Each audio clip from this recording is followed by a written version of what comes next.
নিজের সংসারে ফিরেই আবারও সেই পুরনো রুটিনে কাজ শুরু করলাম। কিন্তু বাসায় আসতে না আসতেই আবারও মা মেয়ে দুজন একা রাজ্যে চলে গেলাম। হ্যালো এভরিওয়ান, আসসালামু আলাইকুম। কেমন আছেন সবাই? আই হোপ সবাই খুব ভালো আছেন। আলহামদুলিল্লাহ, আমরাও আল্লাহর রহমতে আছি খুব ভালোই। নতুন দিনে নতুন আরও একটি ভ্লগ ভিডিও নিয়ে হাজির হয়ে গিয়েছি আমি আপনাদের মাঝে বাঁধন, চট্টগ্রাম থেকে। আজকের ভিডিওটা শুরু করেছি আমরা যেদিন বাসাতে এসেছি তারপরের দিন সকালবেলা থেকেই। যেদিন বাসাতে এসেছি সেদিন তো কোনো ভিডিও করারই সুযোগ পাইনি, সারাদিন বাসা গোছাতে গোছাতে চলে গিয়েছে। তাই পরের দিন থেকেই ভিডিও করা স্টার্ট করলাম। আমরা এবার বাড়ি গিয়ে বেশি দিন ছিলাম না, খুবই কম দিনের ছুটি ছিল, তাই তাড়াতাড়ি আবার বাসায় চলে এসেছি।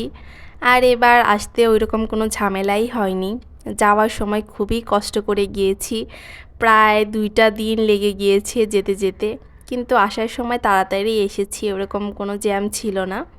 কিন্তু যাওয়ার সময় এতটাই কষ্ট হয়েছে এবার, এরকম কষ্ট আমার জীবনে কোনো দিনও হয়নি। আমরা যেদিন বাড়ি যাই সেদিন বাসে উঠেছিলাম রাত 10টার দিকে, আরও 1 ঘন্টা আগে বাসা থেকে বের হয়েছিলাম। আর বাড়ি গিয়ে উঠেছিলাম পরের দিন সন্ধ্যার দিকে। আমরা কিন্তু সবসময়ই সারা রাত জার্নি করে ভোরে গিয়ে উঠি, কিন্তু ওই দিনটা আমাদের সারাদিনই বাসে গিয়েছে, মানে রাস্তায় গিয়েছে। বাস থেকে নেমে তারপর অটো সিএনজি করে বাড়িতে গিয়েছিলাম। না হয় আর 3 দিনেও যেতে পারতাম না, রাস্তাঘাটের এইরকম অবস্থা ছিল। শুধু কষ্ট আমাদেরই হয়নি, যারা ঈদের 2 দিন আগে বাড়ি যাওয়ার জন্য রওনা দিয়েছিল সবারই এরকমটাই হয়েছে। রাস্তাঘাটেই প্রায় 2 দিন চলে গিয়েছে সবার। আমাদেরও এরকমটাই হতো, আমরাও মনে হয় 2 দিনেও যেতে পারতাম না যদি ভেঙে ভেঙে না যেতাম। যাই হোক, যত কষ্টই হোক না কেন সব কষ্টই ভুলে গিয়েছিলাম যখন সবার সাথে ঈদ আনন্দ করতে পেরেছি। আর আসার আগেও অনেক টেনশন কাজ করছিল যে এবারও তো তাড়াতাড়ি চলে যাচ্ছি, ঈদের ছুটি এখনও প্রায় শেষই হয়নি, এবারও কি জ্যামে পড়বো নাকি, কতটা যে কষ্ট হবে। কিন্তু আল্লাহর রহমতে কোনো কষ্টই হয়নি, ভালোভাবে এসে পৌঁছেছি। কিন্তু খারাপ লেগেছে বাসায় এসে যখন শুনলাম যে আদি তার বাবাকে কালই অফিসের কাজে চট্টগ্রামের বাইরে যেতে হবে। আমরা মা মেয়ে দুজন আবারও অনেকটা দিনের জন্য একা হয়ে যাব, কারণ আমরা যেদিন এসেছি সেদিনই খবর পেয়েছে যে পরের দিনই তাকে চলে যেতে হবে। আর পরের দিন ভোরেই সে চলে গিয়েছে, আর আমি সংসারের কাজে লেগে পড়েছি। বেডশিট ধুয়ে ছাদে দিয়ে এসেছি, এদিকে নাস্তাটা এখন করে নিচ্ছি গোছকাজ শেষ করে। আমি সকাল সকালই নাস্তা করতে পারি না, আমার কাছে ভালো লাগে না, তাই একটু লেট করেই নাস্তা করি। আর নাস্তাটা শেষ করে বাকি কাজগুলো করে নিব, করে তারপরে রান্নাঘরে চলে যাব। আর এখন একা একা রান্নাও করতে ইচ্ছে করবে না, কিন্তু কিছু করার নেই, মেয়ের জন্য রান্না করতেই হবে। তবুও দেখা যায় যে ছেলে মানুষ যদি বাসায় না থাকে তাহলে রান্নার ঝামেলাটা ওই রকমটা থাকে না। ছুটি থেকে বাসায় এসে তো বাসার অনেক কাজই করতে হয়, গোছগাছের কাজ করতে হয়, ধোয়ার কাজ করতে হয়। আমরা এবার যেহেতু বেশি দিন ছিলাম না, বাসার অবস্থা অতটাও খারাপ ছিল না, তবুও দেখা যায় যে বাসা আবার পরিষ্কার করা, সব কিছু ধোয়া একটু ঝামেলার কাজ। আমি যেদিন এসেছি সেদিনই কিছু করেছি, আর বাকি কিছু রেখে দিয়েছি, আস্তে আস্তে করব। এদিকে আমি টেবিল রানারটা উঠিয়ে রেখে দিয়েছিলাম, পরে এসে ভাবলাম যে ধুয়ে তারপরে বিছিয়ে নিই, সেটাই ভালো হবে। আর এদিকে আমার কিচেনের মিনি র্যাকটাও ধুয়ে দিয়েছিলাম, একদম ডিপ ক্লিন করে নিয়েছি। পরে এখন পানিটা মুছে নিচ্ছি, মুছে তারপরে রান্নাঘরে সেট করে নেব। আর বাসায় না থাকলে দেখা যায় যে সব কিছু আস্তে আস্তে এইভাবেই পরিষ্কার করতে হয়, না হলে ব্যবহার করতেও ভালো লাগে না। তাই ভাবলাম যে একদম ডিপ ক্লিন করে নিই, মোছার থেকে ডিপ ক্লিনটাই ভালো হবে। আর এই র্যাকটা আমার চুলার কাছে থাকার কারণে তাড়াতাড়ি একটা তেল চিটচিটে ভাব চলে আসে, তাই তাড়াতাড়ি ডিপ ক্লিন করতে হয় কয়েকদিন যেতে না যেতেই।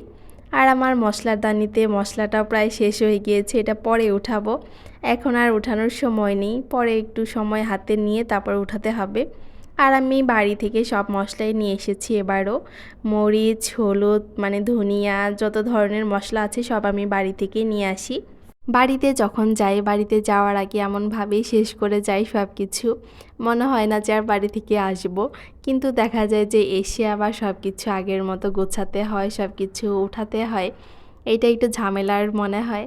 কিন্তু বাড়িতে যাওয়ার আগে মনে হয় যে না, বাড়িতেই তো চলে যাব, শেষ করেই যাই, এখন আর উঠাতে হবে না, বাড়ি থেকে এসে তারপরে উঠাবো। বাড়িতে চলে যাওয়ার আগে যখন আদি তার বাবার জন্য রুটি বানিয়ে ফ্রোজেন করছিলাম, তখন বানাচ্ছিলাম আর তাকে বলছিলাম যে এটাই আমার শেষ বানানো, আমি আর রুটি বানাবো না, এটাতেই হয়ে যাবে।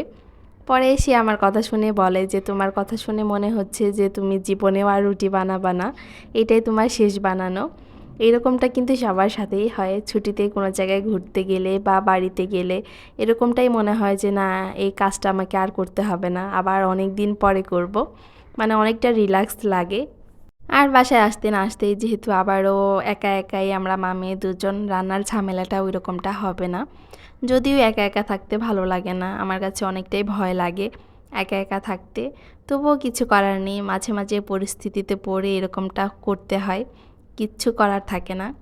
এদিকে আজকে ভাবলাম যে একটু মুরগির মাংস রান্না করি, যেদিন এসেছি সেদিনই গরুর মাংস রান্না করেছিলাম, তারপর রাতের বেলা একটু মাছ ভুনা করেছিলাম, ভাবলাম যে আজকে একটু মুরগির মাংস রান্না করে দিই আদিতার জন্য। আর কিছু বাজার করে দিয়ে গিয়েছিল, সবজি বাজারটা যেহেতু আমার ভেতরেই থাকে, ক্যান্টিনে সবসময় সবজি পাওয়া যায়, শুকনো বাজারগুলো পাওয়া যায়, ওগুলা আমাকে করে দিতে হয় না। আর মাছ, তারপরে হচ্ছে মুরগির মাংস, এগুলো আমাকে কিনে দিয়ে গিয়েছে। আর গরুর মাংসটা আমি বাড়ি থেকে এনেছি, ওগুলো আর কিনতে হবে না। এই কারণে টুকটাক যে বাজারগুলো থাকে ওগুলো পুরুষ মানুষ ছাড়া হয় না। আর আমার গেটের বাহিরে গিয়ে যে বাজার করে আনবো, এটা অনেকটাই আলসামি লাগে। তাই সে মাছ, ভালোই কিছু মাছ, তারপর হচ্ছে মুরগির মাংস, ডিম, এগুলো কিনে দিয়ে গিয়েছে। যখন শেষ হবে তখন আবার আনতে হবে। এদিকে আজকে মুরগির মাংস দিয়ে পেঁপে দিয়ে রান্না করছি, আর পেঁপের সবজিটা এখন আমার কাছেও ভালো লাগে, আর আদিতাকেও খাওয়াচ্ছি, কারণ বাড়িতে অনেক দিন মাংস খাওয়া হয়েছে, বাচ্চা মানুষ, তাই ভাবলাম যে আজকে একটু মুরগির মাংসের সাথে আলু না দিয়ে পেঁপেই দিই। এবার ফ্রিজের জিনিস বেশি কিছু আনিনি, এমনিতে তো দেখা যায় যে গরুর দুধটা আনা হয় বেশি। এবার অনেকটাই ভয়ে ছিলাম যে নিব, কতক্ষণ যে লাগবে যেতে, যদি নষ্ট হয়ে যায়। আর অনেক গরম, আর আল্লাহ আল্লাহ করছিলাম যে আল্লাহ বেশি যাতে জ্যাম না পড়ে, আস্তে ধীরে ভালোভাবে যাতে যেতে পারি। ফ্রিজের জিনিসের মধ্যে শুধুমাত্র গরুর মাংসটা এনেছি, আর কিছুই আনিনি। এটা আনার আগেও অনেকটা ভয়ে ছিলাম, কিন্তু আল্লাহর রহমতে কোনো কিছুই হয়নি, খুবই ভালোভাবে প্যাকিং করে তারপর এনেছি, না হলে দেখা যেত যে নষ্ট হওয়ার ভয় থেকে যেত। আর আজকে রান্নার সময় আমি পেঁপেটা আগে কষিয়ে নিয়েছি, যেহেতু এটা ব্রয়লার মুরগি, আগে যদি মাংস কষিয়ে আবার পেঁপে কষাতাম, মাংসটা একদমই গলে যেত। পেঁপেটাও সিদ্ধ হতো ঠিকই, কিন্তু মাংসটা গলে যেত। তাই পেঁপেটা আগে কিছুক্ষণ কষিয়ে নিয়ে মাংসটা কষিয়ে তারপরে ঝোল দিয়ে দিলাম, যাতে দুইটা সুন্দরভাবে সিদ্ধ হয়, বেশি না হয়। আর এদিকে আমার আটাটা শেষ হয়ে গিয়েছিল, উঠিয়ে নিলাম, তার সাথে দুই একটা লবঙ্গ দিলেই হয়, বেশি একটা দিতে হয় না, যাতে পোকা না ধরে।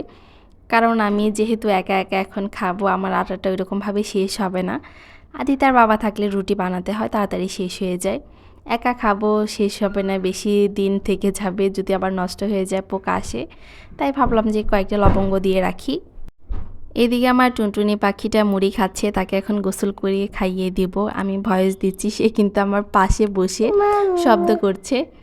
যাই হোক, তারপরে আর কোনো ভিডিও করিনি। এটা ছিল বিকেলবেলা, সন্ধ্যার দিকে আমরা একটু বাইরে ক্যান্টিনে যাব। আর এদিকে আমার মেয়েটা ভয়েস দেওয়ার সময় খুবই বিরক্ত করছে। আজকের ভিডিওটা এ পর্যন্ত রাখছি, সবাই ভালো থাকবেন, সুস্থ থাকবেন।